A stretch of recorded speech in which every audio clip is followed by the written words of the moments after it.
Hi, I'm Peter Franson from christiangeekcentral.com and Spirit Blade Productions. Welcome to Essential Issues, a retrospective series where I talk about my favorite DC comics of the past that are still affordably available today, blabbing about why they are special to me and what, if anything, they have to say about the essential issues of real life. Now, warning, this series does freely contain spoilers, but I think even spoiled, the stories I feature are still well worth reading. This time we're taking a look at the rebooted origin story for the Justice League that came about in the New 52, appropriately titled Justice League Origin. Issue number 1 establishes that this story takes place 5 years ago in the timeline, which in the truncated New 52 timeline is also the first year that superheroes began appearing, including the likes of Superman, Batman, and Green Lantern. A strange creature is rampaging through Gotham, being tailed closely by Batman, who himself is being chased by the police. But before a three-way confrontation goes down, rookie Green Lantern Hal Jordan shows up to make things more complicated, cramping Batman's stealthy approach with his brightly glowing constructs. The two evade the police and continue tailing the creature, who self-destructs after hailing the name Darkseid, which at this point neither Batman nor Green Lantern had ever heard of. Using his ring's abilities to track alien life, Green Lantern transports them both to Metropolis to find and introduce themselves to Superman, whom they suspect may have some knowledge of the alien creature.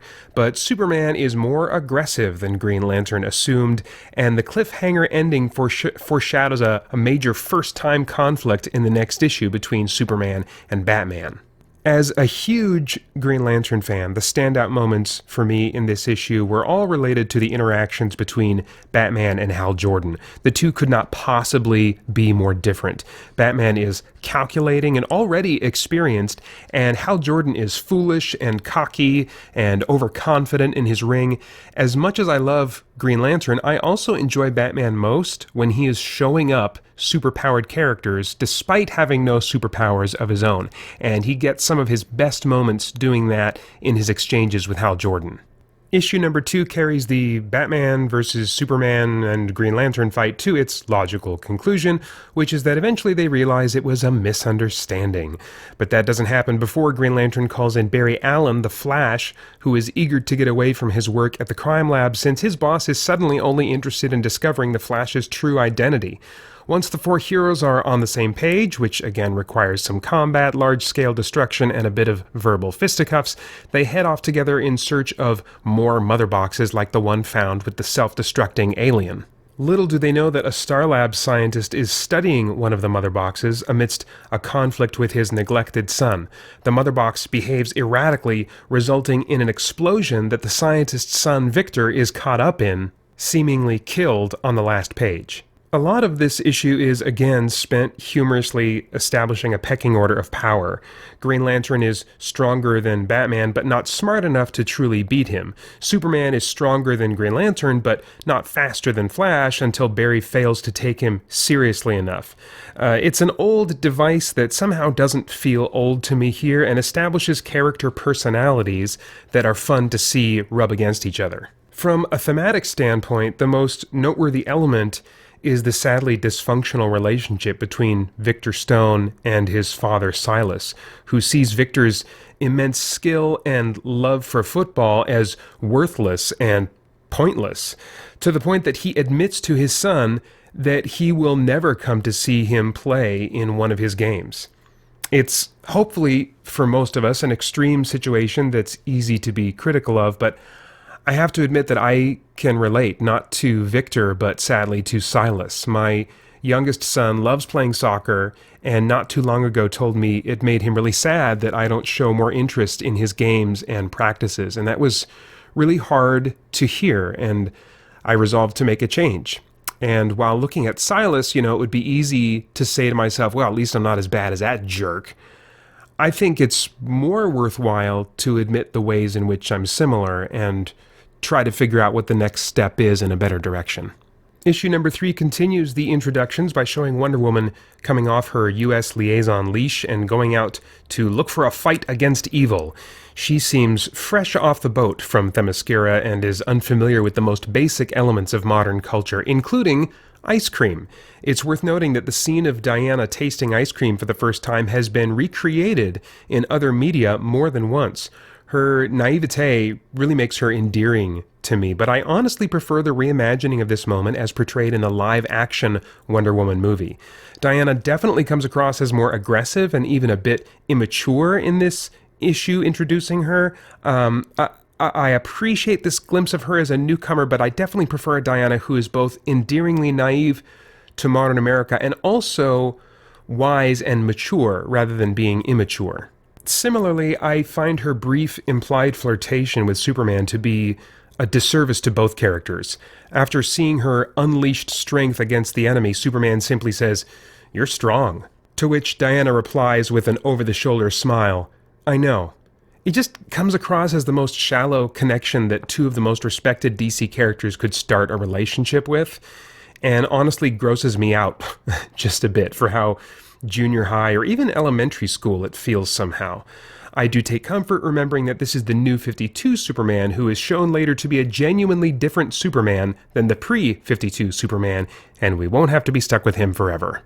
Along with a nice moment where Flash is surprised to discover that Batman is not a vampire, this issue also continues Victor Stone's story as his father takes him to the mysterious Red Room to try and save his life. I love this reinvention of his origin, in which his cyborg body is not merely the best that a human scientist could design, but is actually the result of a combination of mysterious alien artifacts recovered from all over the world and originating with who knows how many different high-tech species from the stars. It's a redo of Cyborg's origin that justifies a complete removal of the cap on his potential to interact with and dominate technology anywhere in the DC universe, since for all we know, he represents the combined technological capabilities of the most advanced races in the universe. In terms of thematic moments, I couldn't help but notice the angry, presumably Christian protesters against Wonder Woman, one holding a sign saying, "You're going to hell, pagan." On the one hand, I think the number of times this trope is used in entertainment is unfairly disproportionate to the number of times we actually see it in the news for real. On the other hand, that's on us as Christians for even giving writers a little fuel to work with. We just got to do a lot better, keeping in mind that today public picket signs have usually been replaced with our posts on social media. Issue number 4 completes Victor Stone's transformation into the Cyborg, establishing both his immense power and his fear over what he's become, not to mention his outrage toward his father for bringing it about. It's a great setup for more stories centered on the tension between the two of them. And although I don't consider them essential reading, and so they won't be featured in this series, I enjoyed both of the Cyborg comic series that were published during this time period after his introduction here. This issue also introduces Aquaman, establishing him again as both a hero who is made fun of in pop culture, but also one who is greatly underestimated for his capabilities and usefulness. Despite that, however, the situation is escalating without a clear idea of who is behind this global invasion of parademon forces. Cyborg shows up and warns the others that the one behind the invasion is coming, although this warning comes a little late, as a giant boom tube portal opens and out steps the imposing Darkseid. Issue number 5 starts with Darkseid basically mopping the floor with this proto-Justice League, who are individually powerful but not functioning as a team. Superman is captured and taken to Darkseid's home planet of Apokolips, while Green Lantern tries to take on Darkseid alone and fails miserably, ending up with a badly broken arm. In something of a surprising heart-to-heart moment, Batman refocuses Hal by sharing what the two of them have in common. He even takes off his mask and reveals his identity before urging Hal to lead the team, while Batman allows himself to be captured and taken to Apokolips in hopes of rescuing Superman. The remaining heroes follow Green Lantern as he leads the charge to catch up with Darkseid in hopes of blinding him, thereby eliminating his deadly Omega beams. As a big fan of Green Lantern, in large part because of his cosmic levels of power, I didn't enjoy him being made the fool in this and previous issues of this story, but I appreciate the reason it was done, to demonstrate his overconfidence and fearlessness. In general, I think this entire story arc functions best as a crash course in who these characters are, what their strongest personality traits are, how they differ from each other as of the New 52 reboot. Granted, I think the story feels compacted and rushed, with moments that are a little too simplistic, such as Batman's shocking reveal of his identity to someone who's essentially a stranger that also happens to rub him the wrong way. But I can justify most of these elements in my mind, which I'm willing to do for the trade-off of getting some enjoyable exchanges between these iconic characters. In issue number 6, finally, the heroes on Earth combine their efforts and manage to blind Darkseid by gouging him with Wonder Woman's sword and Aquaman's trident, but he is still very much a threat. It takes Cyborg, who is connected to the Apocalyptian boom tube technology, to open a gateway to send Darkseid back to Apokolips. This is ultimately only accomplished because Batman manages to find and free Superman amidst the Cyborg-initiated boom tube chaos. Superman slams into Darkseid in full force as the others join the attack as well. And bolstered by Batman's encouragement, Cyborg manages to close the boom tube with Herculean effort. Darkseid is sent back to Apokolips, but not before he vows to return. In the aftermath, the US president publicly honors the group of heroes who mutter to each other during the proceedings that they are each too busy to do this kind of thing together more than once. However, the issue ends with an urgent need arising, and the heroes are called upon on the spot to save humanity once again. The Flash awkwardly tries to unite the group with a terrible team name, teasing the fact that readers know, despite this rough beginning, that these heroes are only beginning their journey together as the iconic Justice League. While I do appreciate Darkseid being used as the villain, I think that like Green Lantern, he's portrayed as much weaker than I'm used to seeing him, and so it feels a bit disappointing the way he's used here. I think just 2 more issues in length could have made this whole story and its characters more believable or relatable and easier to invest in emotionally at the end of the day. But as I said, it works well as a quick crash course on who these characters are and a bit of what makes them tick, especially in this new starting point of the New 52. But even, there's plenty of carrying over of character traits from before the New 52 that I think it can be generally a decent introduction to these characters all at once. And it's a natural starting point for sure for those who want to explore and invest in any of these characters as they are in the New 52 era of DC Comics.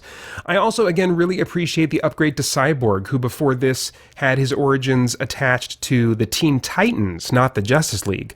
Although his presence in this origin story for the Justice League pushes out Martian Manhunter as the classic 7th member of the League, which does disappoint a little, this upgraded Cyborg fills, I think, a gap in the Justice League roster, specifically as a technological superhero. And far from being a mere placeholder for Iron Man, Cyborg, in this iteration, as made clear in future issues and demonstrated in Zack Snyder's Justice League movie, is the complete, effortless, and unquestioned master of all technology.